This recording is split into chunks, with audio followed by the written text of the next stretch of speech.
The red hat was a dare, a middle finger to the world's sanctimonious choir, and I wore it like a badge of chaos. By noon, Karen's scream tore through the farmer's market like a banshee's wail, accusing me of hate speech for a piece of cloth on my head. I'm Jake, a 24-year-old mechanic who thrives on rattling cages. That Saturday, I strolled into the bustling market in our small town, the air thick with the scent of fresh peaches and artisanal coffee. My red MAGA hat, a thrift store find, sat snugly on my head not because I worshipped any politician, but because I loved the spark it ignited in people's eyes. The market was a kaleidoscope of hipster beards, reusable tote bags, and self-righteous bumper stickers. Perfect hunting ground for a little provocation. Karen waddled into view near the organic honey stall, her neon green tracksuit screaming for attention louder than her voice would soon do. She was a mountain of a woman, her face a permanent scowl, as if the world owed her an apology for existing. Her cart overflowed with kale and kombucha, but her eyes locked onto my hat like a missile finding its target. "You," she bellowed, pointing a chubby finger at me. "That hat is hate speech. Take it off right now." The crowd froze. A barista with a man bun dropped his pour-over. A mom with a stroller gaped.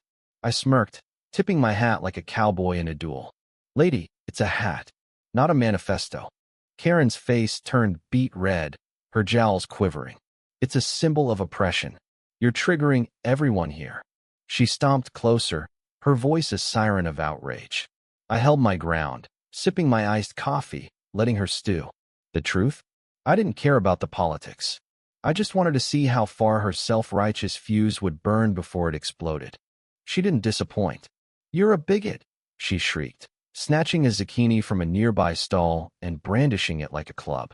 The vendor, a wiry old man named Gus, yelled, "Hey, that's $1.50. Karen ignored him, waving the vegetable in my face. "You think you can parade around with that fascist garbage? I'm calling the cops." "Go for it," I said, leaning back against a stack of apple crates. "I'll wait."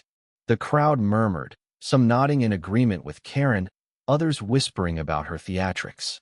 I caught the eye of a teenage girl filming the scene on her phone, her grin wide as she sensed viral gold. Karen dialed 911, her voice shrill as she reported a hate crime in progress. I stifled a laugh. The irony was delicious. She was turning a hat into a federal case while clutching a stolen zucchini. The market buzzed with tension, like a storm cloud ready to burst. I crossed my arms, wondering how this would play out. Minutes later, 2 cops arrived, their boots heavy on the pavement. Officer Daniels, a grizzled veteran with a no-nonsense stare, and Officer Lopez, younger and clearly annoyed at being pulled from her coffee break, approached us. Karen launched into her tirade before they could speak. "This man is inciting violence with that hat. It's hate speech. Arrest him." Daniels raised an eyebrow, glancing at my hat, then at me. "Sir, you causing trouble?" "Nope," I said, popping the P. "Just buying peaches and wearing a hat." She's the one waving produce like a weapon. Lopez stifled a smirk, eyeing the zucchini still in Karen's grip. "Ma'am, put that down and explain what's going on." Karen's rant was a masterclass in escalation. She claimed my hat was traumatizing the market, that it represented systemic violence, and that I was harassing her by existing. The crowd was now a full audience, phones out, capturing every word. Gus, the vendor, piped up. "She didn't pay for that zucchini. That's theft." Karen whirled on him. "Shut up, you old fool. This is about justice." She hurled the zucchini at the ground, where it splattered into green mush. The crowd gasped. Gus's face darkened. "That's it. I'm pressing charges." Daniel stepped forward, his patience thinning. "Ma'am, you need to calm down. You're causing a scene." "Calm down," Karen screeched, her voice hitting a pitch that made dogs across town flinch. "This is a hate crime, and you're doing nothing." She shoved Daniels, her meaty hand connecting with his chest. The crowd went silent. Lopez's hand moved to her cuffs. "Ma'am, that's assault," Lopez said, her tone ice cold. "Turn around. You're under arrest for public disturbance and assaulting an officer." Karen's eyes widened, her bravado crumbling. "Me? Arrest me?" for standing up to hate. She flailed as Lopez snapped the cuffs on, her wrists barely fitting. The crowd erupted in whispers, some cheering, others shaking their heads. The teenage girl zoomed in, her phone shaking with excitement. As they led Karen to the squad car, she kept shouting, "This is oppression. You're all complicit." I caught her eye and tipped my hat again, just to twist the knife. Her face contorted in fury, but the cuffs held firm. Gus muttered about his zucchini, tallying up his losses, while the barista resumed his pour-over, shaking his head. I stayed until the car pulled away, Karen's voice fading into the distance. The market slowly returned to its rhythm, but the air felt different charged, like the aftermath of a lightning strike. The teenage girl approached me, still filming. "Dude, that was epic. You're gonna be famous." I shrugged. "Not my goal. Just wanted some peaches." She laughed, posting the video with a caption I'd later see. "Karen versus MAGA hat. The meltdown of the century." By evening, it had 10,000 views. But as the adrenaline faded, I felt a pang of something heavier. Karen wasn't evil, just lost in her own dogma, so convinced of her righteousness that she'd ruined her own day and her record. I'd provoked her, sure, but she'd chosen to spiral. There was a lesson there, one I didn't expect to learn at a farmer's market.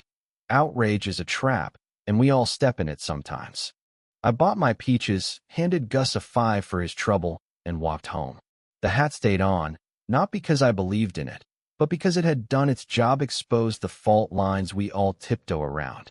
Karen's arrest wasn't a victory. It was a mirror, showing how fast we can fall when we let anger drive. I tossed the hat in a drawer that night, wondering if I'd wear it again. Probably not. The chaos was fun, but the cost was real. The next day, the video hit 50,000 views. Comments ranged from "Karen got what she deserved" to "That guy's a jerk for baiting her." Both were true, in a way. Life's messy, like that. Nobody's the hero, nobody's the villain. Just people, tripping over their own egos in a world that's already too loud. Karen's fate? A night in lockup, a fine, and a court date for misdemeanor assault and theft. The zucchini incident made the local paper, a small-town scandal that faded by the next news cycle. I saw her a month later at the grocery store, her cart still full of kale, her scowl unchanged. She didn't recognize me without the hat. I didn't say a word. The market never felt the same after that. The barista started calling me Hat Guy, and Gus gave me free apples every Saturday. The teenage girl's video hit 1 million views, and for a brief moment, our little town was the internet's main character. But the real story wasn't the viral clip or Karen's meltdown. It was the reminder that we're all one bad day away from being the spectacle, cuffed, shouting, or just watching from the sidelines, phone in hand. The hat's still in my drawer, gathering dust. Maybe I'll wear it again, maybe I won't. But I know one thing. The next time I see a Karen coming, I'll keep my coffee close and my mouth shut. Sometimes, the best way to win is to walk away.